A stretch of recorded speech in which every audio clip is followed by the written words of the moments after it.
is asking about soul mates and twin flames. And so when I connect in with this, I'm just going to backtrack a little bit to give it a little bit more context.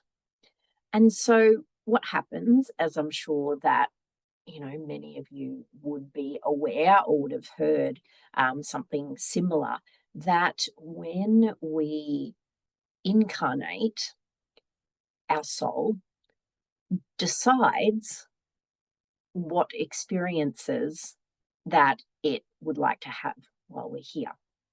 And these experiences are for our evolution. And I know sometimes that can be really difficult to understand from a third dimensional construct because, who would plan to come in to suffer, right? But the overfocus that we have in a 3D reality is about the suffering itself, not the fact that what if the suffering was an agent of change? And in that change, a deepening of resolution, of evolution through that particular aspect. And so that aspect can no longer be once it has been evolved through, not bypassed, but evolved through experience. And so we have a divine template that exists within us that is coded with this information.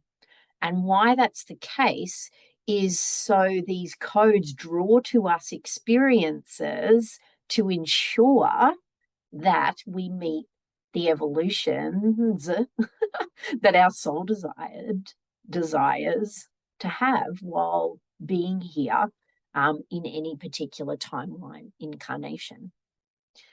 And so, a really good example is, say, our soul desires to deepen into self-love. We're not going to be put in a family where everyone is able to love us really deeply as we would like, because then we wouldn't have to evolve to be able to come back to the fact that we are already that love, which is the end stage resolution of that seemingly suffering experience, as we're growing up in relationships, all through to the point till we get to that. And, so we're put in situations where people can't love us because that calls us back time and time again to find that resolution, to come back to the truth that we are already that. And that then becomes the evolution. That becomes the shift in perception that's actually necessary to be able to hold a higher dimensional reality, because a higher dimensional reality is a change in perception. It's not like leaving this planet and going somewhere else. It actually happens within, and we're staying right here doing it as we speak as humans. This is the auspicious time that we're in where we are doing this, should we allow ourselves to let go of the constructs of the old and shift perspectives to the what if, what else is possible in a higher realm reality, which is what's unfolding for us as we speak. And so, our templates aren't just coded with suffering, they are also coded with our soul's desires to share as our gift. And so the beauty of this is that when we get over our own self-doubts and program limitations and allow ourselves to walk a path that brings us joy, a path that our heart truly desires, that we have that magnet as well. And so we're supported by the universe to have this fulfilled as well. And so that leap of faith is always met with the desired results, because this is, if it's in the highest and best for all.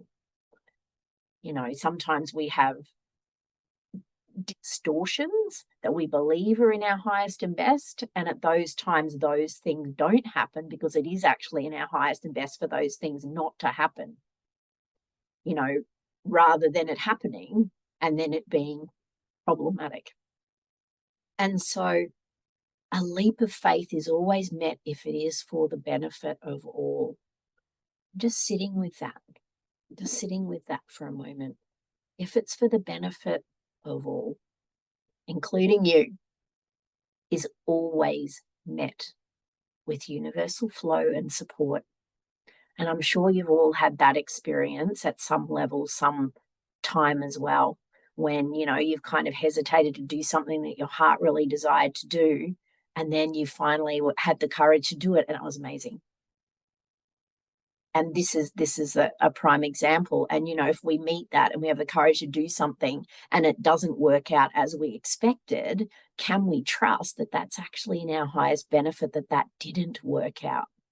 This is the dimensional perceptual shifts that need to come. The removal of the programs of suffering and our over focus on the problems and what's wrong all the time is a third dimensional.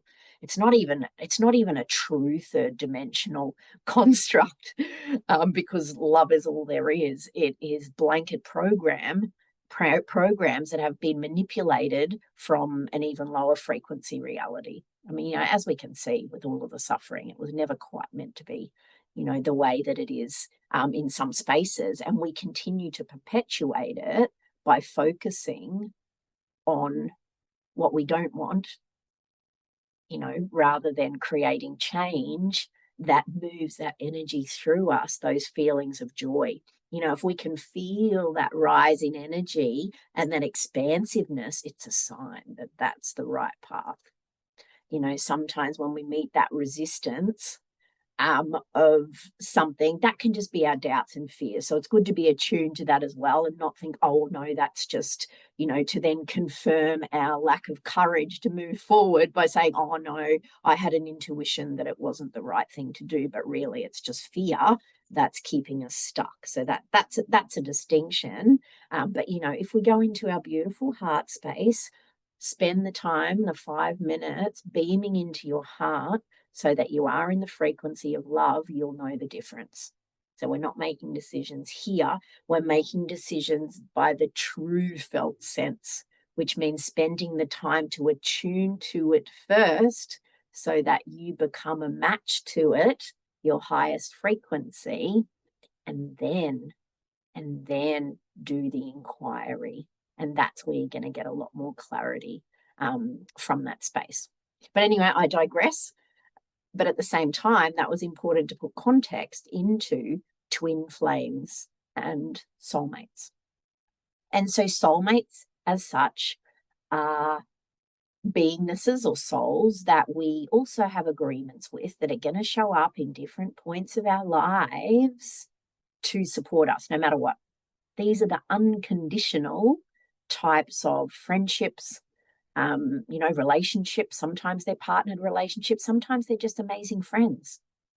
These come and go as well, because once a contract or an agreement has played out, then it doesn't have the magnetic anymore for it to continue to stay bound, but bound for our benefit. That's probably another story as well. We'll talk a little bit more. If anyone wants to know, just ask a question, about soul contracts and things like that.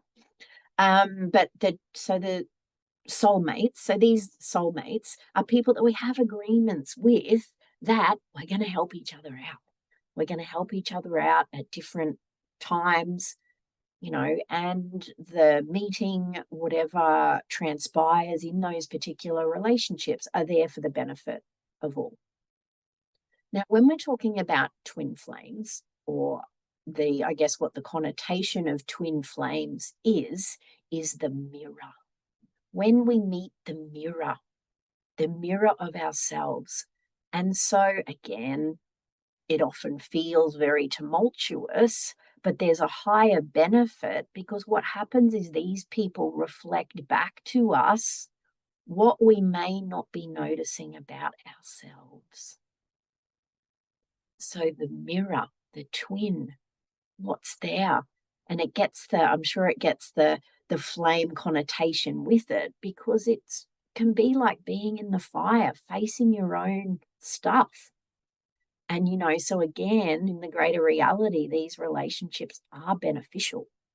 They're beneficial if we're aware that they're there to wake us up to what we're hiding in our shadows.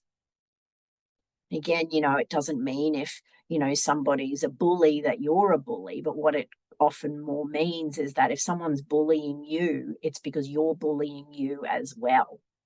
And so just to kind of pull that out a little bit as well, I remember when I was first contemplating many years ago, contemplating the concepts of the mirror. And, I found it hard to grasp that direct relationship. But that's what I was thinking. I was thinking that, if someone behaves like that, it means I'm like that.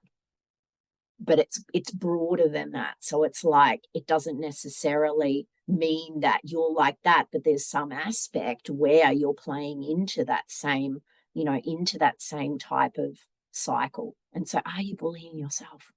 Usually people who get bullied have a magnetic for bullying because they're bullying themselves. If we're bullying ourselves, we have bully me in our energy field because we're imprinting it ourselves. And that's so when people come by, it's like, they they are compelled almost to treat us like we treat us.